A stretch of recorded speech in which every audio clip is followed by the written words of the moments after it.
सांसद जियाउर रहमान जब संभल में ही नहीं थे और उसके बावजूद भी उन पर एफआईआर दर्ज करना, ऐसा उदाहरण कभी किसी को मिला होगा देखने को, सुनने को?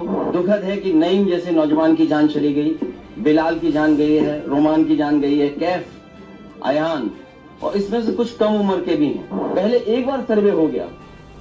ये आदेश पुलिस प्रशासन को किसने दिया कि दोबारा सर्वे आपका होगा?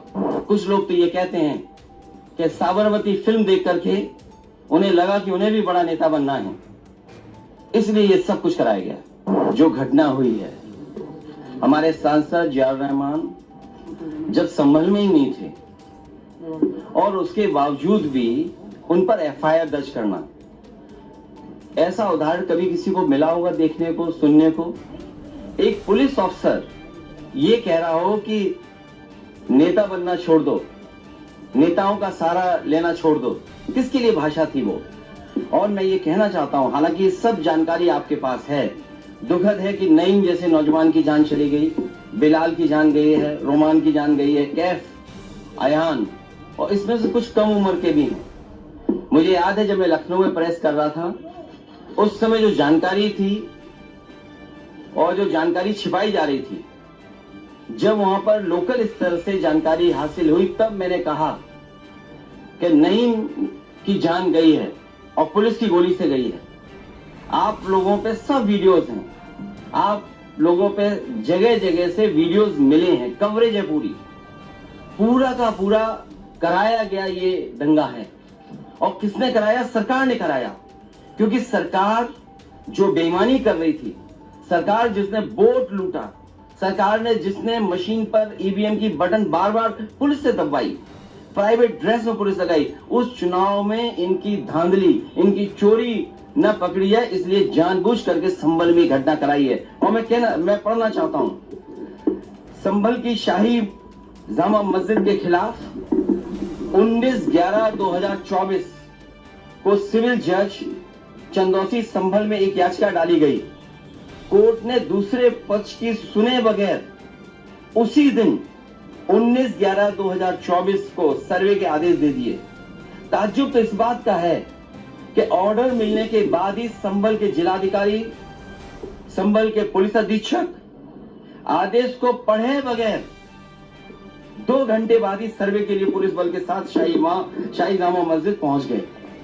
जामा मस्जिद की कमेटी, जनप्रतिनिधि, उलेमा इकराम, सभी अधिवक्ताओं ने सहयोग दिया। जिस समय पहली बार सर्वे हुआ है और कोर्ट के आदेश के बाद पूरा का पूरा सहयोग, जो भी वहां जिम्मेदार लोग थे, जो भी जिम्मेदार वहां पर मौके पे थे, सबने सहयोग किया। जिलाधिकारी संभल और पुलिस अधीक्षक संभल ने 2.5 घंटे सर्वे के बाद कहा, अब सर्वे पूरा हो चुका है और अब रिपोर्ट कोर्ट को भेज दी जाएगी। दिनांक 22/11/2024 फ्राइडे को जुम्मे की नमाज के लिए लोग नमाज अदा करने के लिए जामा मस्जिद पहुंचे, लेकिन पुलिस प्रशासन ने बैरिकेडिंग लगा दी ताकि लोग नमाज न पढ़ सकें। उसके बाद भी लोगों ने संयम बरता, नमाज अदा की और किसी प्रकार का विरोध प्रदर्शन नहीं हुआ, किसी तरह की विरोध नहीं हुआ। 29 तारीख को कोर्ट की अगली तारीख तय थी। शासन द्वारा कहा गया कि 24 तारीख को यानी अगले दिन सुबह को दोबारा सर्वे किया जाएगा। आखिरकार पहले एक बार सर्वे हो गया। ये आदेश पुलिस प्रशासन को किसने दिया कि दोबारा सर्वे आपका होगा, जब पहले सर्वे में सब लोगों ने सहयोग मदद की, पूरा सर्वे हुआ, किसी को आपत्ति नहीं थी सर्वे पर, लेकिन जानबूझ करके रखी। आगे शाही जामा मस्जिद की कमेटी और अधिवक्ता ने कहा कि एक सर्वे तो मुकम्मल हो चुका है, अब दूसरे सर्वे की क्या आवश्यकता है? कोर्ट के आदेश का हमने पालन कर दिया। अगर दूसरा सर्वे करवाएं तो दोबारा आदेश करवाएं, कोर्ट के आदेश के बाद हम दोबारा सर्वे करा देंगे। लेकिन जिलाधिकारी संभल और पुलिस अधीक्षक संभल ने कोई सुनवाई नहीं की और तानाशाही दिखाते हुए और सुबह के वक्त से पहले शाही जामा मस्जिद आ गए। शाही जामा मस्जिद कमेटी और मुस्लिम समाज के लोगों ने फिर भी धैर्य रखा और दोबारा सर्वे के लिए अंदर ले गए। सर्वे के दौरान करीब 1.5 घंटा बाद जब जनता को सूचना मिली तो वो इकट्ठा होना शुरू हो गए। लोगों ने सर्वे का कारण जानना चाहा तो सर्कल ऑफिसर ने उनके साथ गाली गलौज की और लाठीचार्ज करवा दिया, बुरी तरह से जख्मी कर दिया इसका विरोध करते हुए चंद लोगों ने पत्थर चलाए, जिसके बदले में पुलिस सिपाही से लेकर अधिकारी तक ने अपने सरकारी और प्राइवेट हथियारों से गोलियां चलाई, जिसकी वीडियो रिकॉर्डिंग है, जिसके एवज में दर्जन लोग गोलियों से घायल हो गए। 5 मासूमों जो कि अपने घर से सामान लेने के लिए निकले थे, उनकी मृत्यु हो गई। संभल का माहौल बिगाड़ने में याचिका दायर करने वाले लोगों के साथ पुलिस और प्रशासन के लोग जिम्मेदार हैं। इनको निलंबित किया जाना चाहिए और हत्या का मुकदमा चलाया जाना चाहिए, जिससे कि लोगों को इंसाफ मिल सके और आने वाले समय में कोई इस प्रकार की संविधान के खिलाफ गैर कानूनी घटना को अंजाम न दे जा सके। और संभल को बांग्लादेश बनाना चाह रहे हैं। देखिए, अगर आप बीजेपी की बात मानोगे तो गड्ढे में गिरोगे जाके, बीजेपी की बात मानोगे तो खाई में गिरोगे। बीजेपी वालों से पूछिए, क्या चुनाव कराया था आपने उत्तर प्रदेश में? कोई ऐसा मुसलमान भाई नहीं था जिसको इन्होंने रोका ना हो। लाठी से, बंदूकों से गाली गलौज की इन्होंने। हम लोग लगातार कहते रहे और फिर बीजेपी का जवाब क्या? जब चुनाव आयोग को शिकायत की गई तो चुनाव आयोग ने खाना पूर्ति कर करके कुछ अधिकारियों के खिलाफ कार्रवाई की। क्या ये बता सकते हैं क्यों कार्रवाई हुई थी उनके ऊपर? क्या वोट रोकने का अधिकार था? क्योंकि वोट लूटने पे चर्चा ना हो। ये लोग लूटने वाले लोग हैं, इनके लिए लोग कोई मायने नहीं रखते, लोग मायने नहीं रखते। इन्होंने तंत्र से समर्थन लिया और तंत्र से ही अन्याय कर रहे हैं। उनका सीधा साधा फार्मूला है, पहले वो अन्याय करते हैं। अगर आप अन्याय का विरोध करोगे तो आप उन्हीं के अधिकारी आपके खिलाफ तमाम मुकदमे दर्ज करा देंगे। क्या जियाउल इस्लाम वहां थे? हमारे विधायक वहां थे और सांसद थे क्या वहां? जियाउर रहमान, कोई बता दे। वो बेंगलोर में थे, वो अपने कार्यक्रमों में थे, संभल में नहीं थे।